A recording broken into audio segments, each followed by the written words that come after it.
السلام علیکم و رحمت الله و برکاته. پیام نوبتی من با برادران و خواهران مهاجر هستند.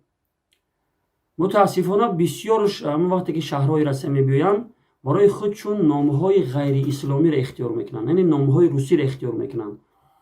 من برادر پرسید که همین از جانب شریعت چه حکمهایی داره. میخواستم که همین را برای برادران و خواهران مهاجر برسانم که اختیار کردن نامهای غیر اسلامی خلاف تعلیمات جناب رسول الله صلی الله علیه و سلم است. در بسیاری احادیث جناب رسول الله صلی الله علیه و سلم امتش به خلاف ورزی کردن به یهود و نصارا امر میکنه. خالف الیهود و نصارا میفرماید، یعنی که شما یهودی ها و نصرانی ها را خلاف ورزی بکنید، نه اینکه موافقت بکنید.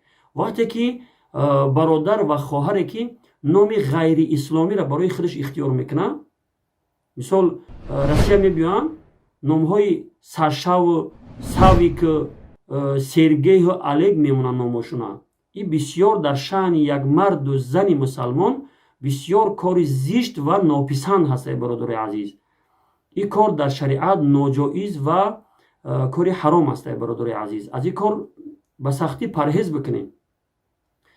نگاه کنید که برادر عزیز، همین قومی که از دین و آیین و از خدا و پیامبر ما بیزار هستند، ما کوشش میکنیم که برای اینها آسانی بیاریم. مثلا ما را هیچ که مجبور نمیکنه که همین نامهای همین روسی را اختیار بکنیم. ما میتونیم که در برابر وقتی که ما میگیم که در زبان برای اینا تلفظ کردن نامهای ما مشکله، ما میتونیم که نامهای اسلامی که در زبان تلفظ کردنش آسان است این نامها را اختیار بکنیم، نه اینکه نامهای الگ و ساشا و نمیدونم با چی نامها را مثلا اختیار بکنیم. این کار در شأن یک مرد و زن مسلمان خیلی ناپسند هست. برادرای عزیز، از این کار پرهیز بکنید. شما اگر پیامبرتون دوست می‌داره، از پیامبر تو پیروی بکنید.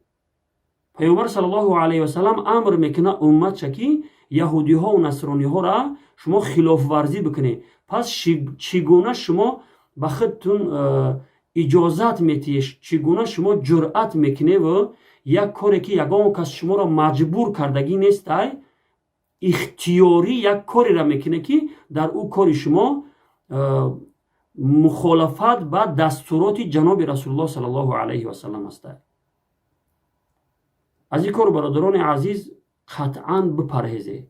پرهیز کنید. این کار بسیار در شأن یک مرد و زن مسلمان بسیار ناپسند هست. و السلام علیکم و رحمت الله و برکاته.